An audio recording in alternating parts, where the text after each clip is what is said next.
के घर छोड़ आती हूँ। जब घर बन जाएगा तब मैं तुम्हें वापस ले आऊंगी। तब तक तुम वहाँ रह लेना। अभी तुम बहुत छोटी हो और बारिश भी बहुत तेज हो रही है। ऐसी बारिश में अगर तुम भीगोगी तो तुम्हारी तबीयत खराब हो जाएगी। इसलिए तुम कुछ दिन अपनी मौसी के घर रह लेना। ये कहकर टुनटुनी चिड़िया अपनी बेटी को लेकर अपनी बहन के घर जाती है। पिंकी बहन, अरे ओ पिंकी बहन, दरवाजा खोलो, मैं आई हूँ टुनटुनी। वो कई बार ऐसे आवाज लगाती है लेकिन कोई भी दरवाजा नहीं खोलता। तभी टुनटुनी की नजर दरवाजे पे लगे ताले पर पड़ती है। तभी वहाँ हरिया तोता आता है। चिड़िया बहन, पिंकी चिड़िया तो यहाँ पर नहीं है। वो तो कई दिनों से कहीं बाहर चली गई है और पता नहीं वह कब वापस आएगी। ये कहकर वो हरिया तोता वहाँ से चला जाता है। टुनटुनी चिड़िया तो ये सुनकर बहुत परेशान हो जाती है। पिंकी बहन न जाने कहाँ चली गई है और पता नहीं वो कब आएंगी। अब मैं अपनी बेटी को लेकर कहाँ जाऊँ? एक तो ये बारिश है कि रुकने का नाम नहीं ले रही। मम्मा मम्मा, मुझे बहुत ठंड लग रही है। मम्मा आप कहीं चलो ना। मेरी बच्ची तो चिंता मत कर, चल हम यहीं किसी से मदद मांगते हैं।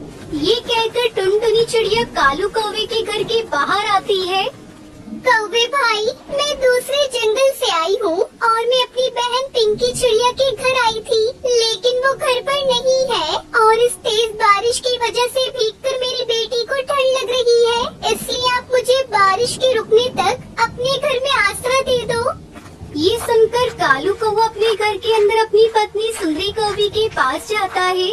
पति जी, कौन आया है इतनी तेज बारिश में हमारे घर? सुंदरी, वो अपने पड़ोस में पिंकी चिड़िया है ना, उसकी कोई रिश्तेदार है। वो उसके घर आई थी, लेकिन पिंकी तो घर पर नहीं है, इसलिए वो बारिश रुकने तक हमारे घर पर रहने की बोल रही है। नहीं नहीं कालू जी, मैं नहीं दे सकती किसी को अपने घर में आसरा। उस चिड़िया से मना कर दो। लेकिन गौरी, उसके पास एक पोटली है, तुम एक बार जाकर उससे बात तो करो। क्या कहा कालू जी? उसके पास पोटली है? तुम रुको, मैं भी जाती हूँ। देखो चिड़िया, मैं अपने घर में किसी को फ्री में रहने नहीं देती। तुम अगर मेरे घर में रहोगी तो तुम्हें मुझे कुछ तो देना ही होगा। देखो कौवी, मेरी इस पोटली में अनाज है। आज इसमें से थोड़ा अनाज तुम ले लो, लेकिन मुझे अपने घर में आसरा दे दो। ठीक है, तो फिर तुम दोनों घर के अंदर आ जाओ। फिर सुंदरी कौवी चिड़िया को एक घोंसला दे देती है और उससे कहती है, चिड़िया, तुम दोनों इस घोंसले में रहना और इस पोटली में से आधा अनाज मुझे किराए का दे दो। फिर टुनटुनी सुंदरी को उसमें से आधा अनाज दे देती है। सुंदरी कौवी वो अनाज लेकर अपने घोंसले में आ जाती है। वैसे कालू जी, कुछ भी कहो, आज तो मजा ही आ गया जो ये चिड़िया हमारे घर आ गई। हमें तो बैठे बैठे फ्री में अनाज भी मिल गया। फिर ऐसे बातें करके वो दोनों सो जाते हैं। दूसरी तरफ टुनटुनी चिड़िया को तो नींद ही नहीं आ रही थी। वो तो अपनी बेटी के पास बैठी हुई थी। सुंदरी कौवी तो बहुत चालाक है। बस जल्दी से बारिश रुक जाए, फिर सुबह होते ही मैं अपने घर चली जाऊंगी। फिर ऐसे सोचते हुए टुनटुनी चिड़िया सो जाती है और सुबह उठकर वो दरवाजे पर आकर बैठती है।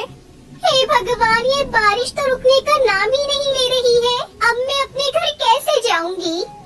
तभी सुंदरी कौवी वहाँ आ जाती है। देखो चिड़िया, बारिश तो आज भी हो रही है। अगर आज भी तुम्हें मेरे घर के अंदर रहना है तो वो बाकी का अनाज भी मुझे दे दो। लेकिन सुंदरी बहन, मैं आपको आधा अनाज तो पहले ही दे चुकी हूँ। अगर मैं ये अनाज भी आपको दे दूंगी तो हम दोनों माँ बेटी क्या खाएंगे? देखो चिड़िया, मुझे नहीं पता। अगर आज भी तुम्हें मेरे घर के अंदर रहना है तो बाकी का अनाज भी मुझे देना पड़ेगा, वरना भी मेरे घर से चली जाओ। सुंदरी बहन, इतनी तेज बारिश में अपनी बेटी को लेकर मैं कहाँ जाऊंगी? अब तो आपने हमारा सारा अनाज भी ले लिया, अब हम क्या खाएंगे? अरे तू तो मेरे पीछे पड़ गई है। या तो तू मुझे अनाज दे दे या मेरे घर से निकल जा। फिर टुनटुनी चिड़िया वो बाकी का बचा कुचा अनाज भी सुंदरी कौवी को दे देती है और भगवान से बारिश रुकने की प्रार्थना करने लगती है। हे भगवान, कैसे भी करके इस बारिश को बंद कर दो, हमें अपने घर जाना है। फिर ऐसे ही सुबह हो जाती है। वो फिर से दरवाजे पर आकर बैठती है, लेकिन बारिश तो रुकने का नाम ही नहीं ले रही। रही थी तभी सुंदरी कौवी वहाँ आती है। सुनो टुनटुनी चिड़िया, अब तो तुम्हारे पास मुझे देने के लिए कुछ भी नहीं है, तो तुम अपनी बेटी को लो, यहाँ से निकल जाओ। सुंदरी बहन, आपने हमारा सारा नाश तो ले लिया, तो अब कृपया करके बारिश रुकने तक हमें अपने घर में रहने दो। हम इतनी तेज बारिश में कहाँ जाएंगे? सुनो चिड़िया, मेरा घर कोई धर्मशाला थोड़ी है, इसलिए तुम मेरी बला से कहीं भी जाओ। ये कहकर सुंदरी कौवी उन दोनों को घर से बाहर निकाल देती है। टुनटुनी चिड़िया अपनी बेटी के साथ बाहर बैठी बारिश में भीग रही थी। मेरी बच्ची, तुम परेशान मत हो, मैं कुछ न कुछ रास्ता जरूर निकाल लूंगी। फिर टुनटुनी अपनी बेटी को लेकर आगे बढ़ती है, तभी उसकी नजर एक घर पर पड़ती है और वो वहाँ आती है। वो वहाँ आकर आवाज देने वाली थी कि तभी उसकी नजर खिड़की पर पड़ती है। ये क्या? ये तो किसी चील का घर है। अगर मैं इसके घर में गई तो ये हमें खा जाएगा। चलो यहाँ से कहीं दूसरी तरफ चलते हैं।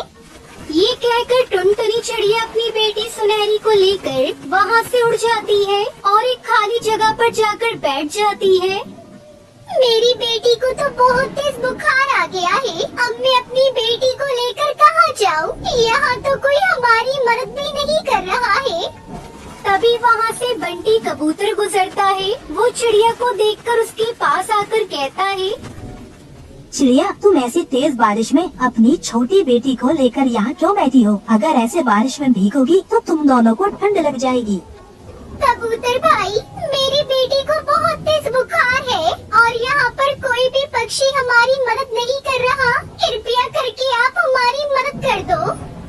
फिर टुनटुनी उस कबूतर को अपनी सारी बात बताती है। तब वो कबूतर उन दोनों को अपने घर ले जाता है। वो टुनटुनी की बेटी को बुखार की दवाई पिला देता है, जिससे वो कुछ ही देर में ठीक हो जाती है। बंटी भैया, आपका बहुत बहुत धन्यवाद जो आपने मेरी इतनी मदद की, वरना इस जंगल में तो और किसी ने मेरी मदद नहीं की। चिड़िया, इसमें धन्यवाद की कोई बात नहीं है। यह तो हमारा फर्ज होता है कि जो कोई भी मुसीबत में हो हम उसकी मदद करें। सुनो बंटी भैया, ये आपका घर किस चीज का बना है? ये ऐसे कांच का कैसे दिख रहा है? चिड़िया, यह कांच का नहीं, यह तो चूड़ियों का घर है। यह घर बहुत ही मजबूत है। चाहे कितनी भी तेज आंधी या तूफान, बारिश, कुछ भी आ जाए, यह कभी नहीं टूटेगा। तुम चाहो तब तक इस घर में रह सकती हो। हाँ मम्मा, बंटी अंकल ठीक कह रहे हैं। हम इसी चूड़ियों के घर में रहते हैं। ठीक है बेटा, जब तुम्हारा इतना मन कर रहा है इस चूड़ियों के घर में रहने का, तो हम इसी में रहते हैं। फिर इस तरह वो दोनों माँ बेटी बंटी कबूतर के चूड़ी के बने घर में खुशी खुशी रहने लगती है।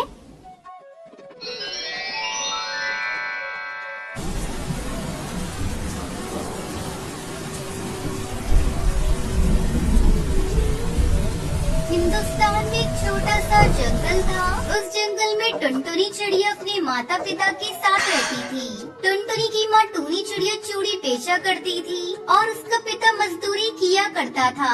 एक दिन टुनटुनी की मौसी उसके घर आती है।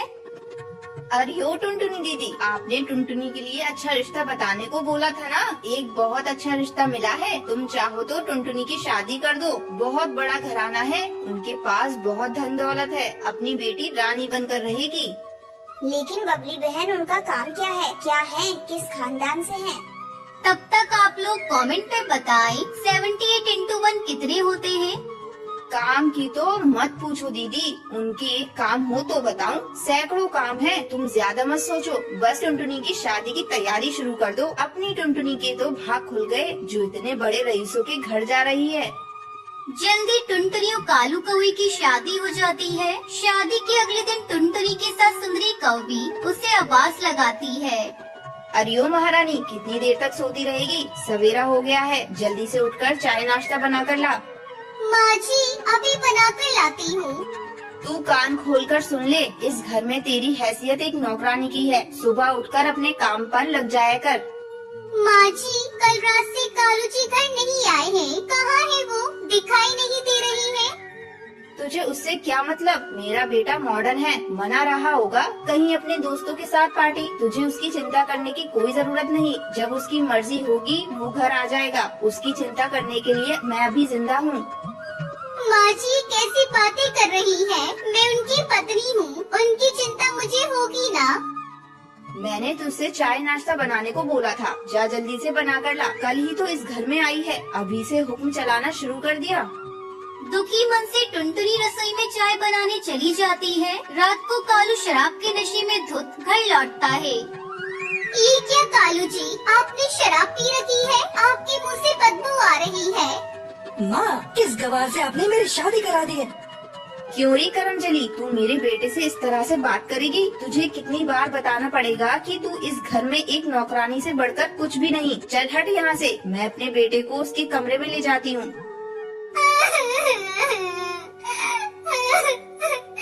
हे भगवान, ये सब मैं क्या देख रही हूँ? इतने बड़े रईस खानदान में मेरी शादी हुई है, ये सोचकर मैं हंसूं या अपने शराबी पति को देखकर रोऊं? ऐसे घर में मैं एक पल भी नहीं रह सकती।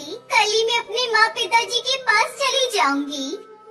अगले दिन ही टुनटुनी अपने मायके लौट आती है और सारी बात अपने माता पिता को बताती है। उसकी बातें सुनकर टुनटुनी की माँ उससे कहती है, बेटिया, अब तेरी शादी हो चुकी है। जैसा भी है, अब वो तेरा ससुराल है। तेरे पिताजी कल तुझे लेकर ससुराल जाएंगे और तेरी इस गलती की माफी मांग लेंगे।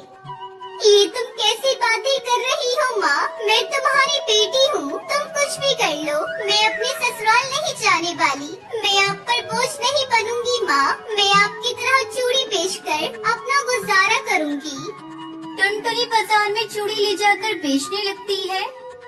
चूड़ी ले लो चूड़ी, रंग बिरंगी चूड़ियाँ ले लो, कांच की चूड़ियाँ ले लो, सस्ती और रंग बिरंगी चूड़ियाँ ले लो चूड़ियाँ। टुनटुनी को बाजार में चूड़ियाँ बेचते देखकर उसकी पड़ोसन हरिया काकी उससे कहती है, तेरे साथ बहुत बुरा हुआ टुनटुनी। तेरी माँ ने जल्दबाजी में तेरी शादी कर दी। उन्हें उस घर के बारे में पता करना चाहिए था। तूने बहुत अच्छा किया जो अपने मायके चली आई।